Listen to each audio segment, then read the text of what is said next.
Okay, siguro kailangan magpakilala muna.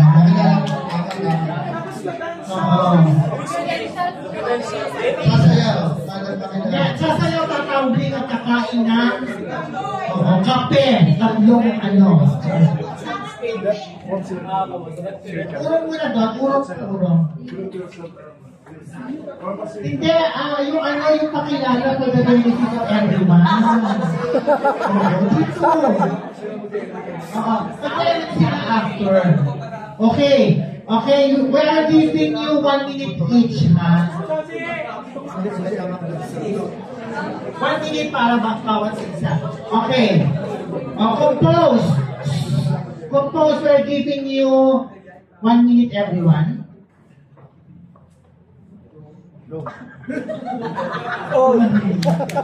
Okay. Any volunteer?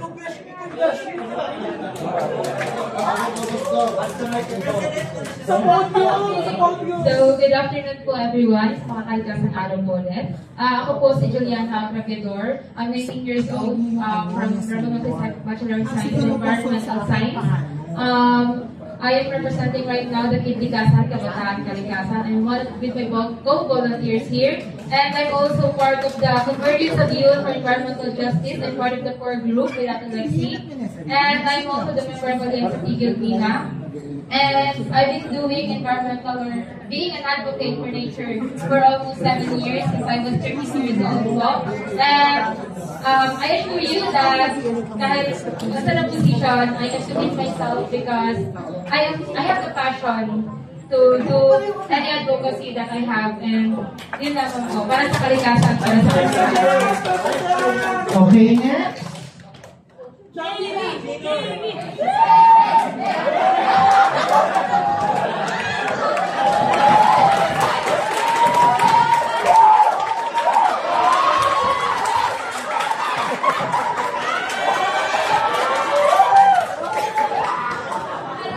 Hello everyone, magandang hapon sa inyo lahat. Isang makakalikasang araw sa inyo lahat.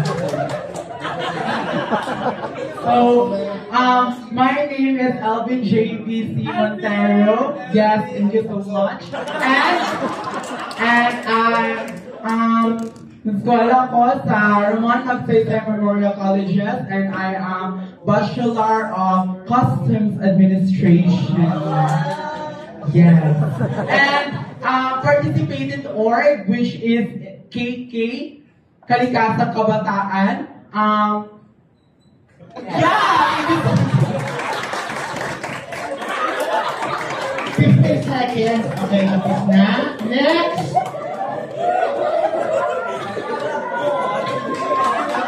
Okay, 1 minute, go! Good afternoon, everyone. My name is Michael Akman. Studying Bachelor of Science in Fisheries major in Aquaculture at Mindanao State University. Currently, the banner of the 4-H Club Labanang Chapter, and also part of the Sangguniang Kabataan Performing Arts, and also a volunteer of Storya Kulang Labanang Chapter, and also the District Vice President of our borough, and that's all. Thank you.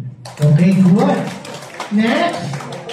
Huwag muna kayo magturuan. Sasampanin ko kayo dyan.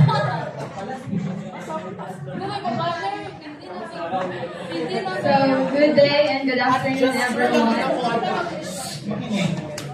Hello, thank you. Okay, dali. Okay, good day and good afternoon, everyone. I am Darren Ann K. Paran. I am 19 years old and I am solely representing the IPs, which means Indigenous People Advocacy for Cultural Empowerment, where we are empowering IPs, specifically yung mga Blaan people in our community for unity and cultural preservation. And I am BN, second year student at Mindanao State University. That's all, thank you. Okay. Okay, next. Ano ba?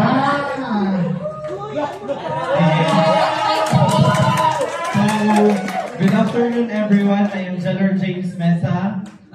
I am a nurse by profession, and I am the curator of General Santos Global Shapers Community. one among those who founded the Self-Love Kabataang Kalumpang and Board of Director for Disease Prevention and Treatment of the Rotaract Club of the Dianga. So, isang mga kalikasang araw po sa ating lahat. Okay, salamat.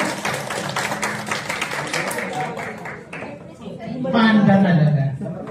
Assalamualaikum warahmatullahi wabarakatuh. Peace of peace and sustainable development. I am Nico Kumapa from Cotabato City, representing Trustees and Accelerating Responsive Advocates, taking a Bachelor of Science in Social Work at Cotabato State University, and also the Vice Governor-elect of College of Arts and Sciences, and also a elected official of Sangguniang Kabataan of Rosales Sport in Cotabato City, and also a volunteer of World Vision Philippines and Save the Children Philippines, and also a proud advocate of HIV awareness in Cotabato City. But thank you.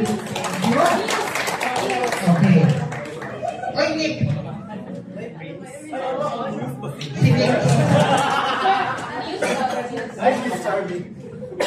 Good afternoon, everyone. I am Nicola Femeno. I am a third-year sociology student at Mindanao State University, General Santos City.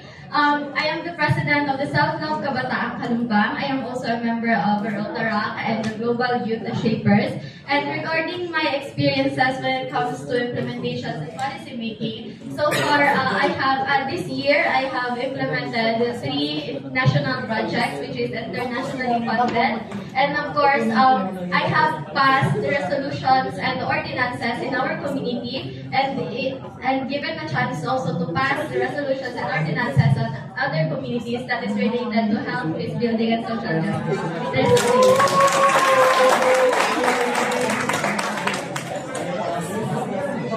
Okay, next.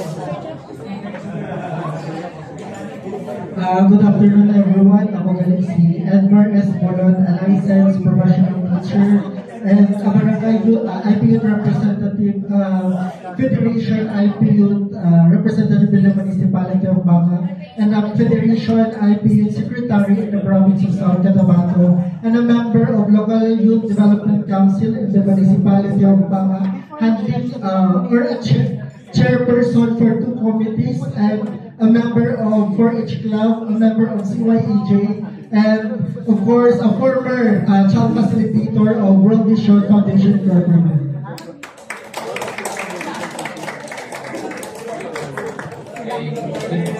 Good afternoon, everyone. I am Carlos Stefan of Cabello Shulo. I am a professional teacher.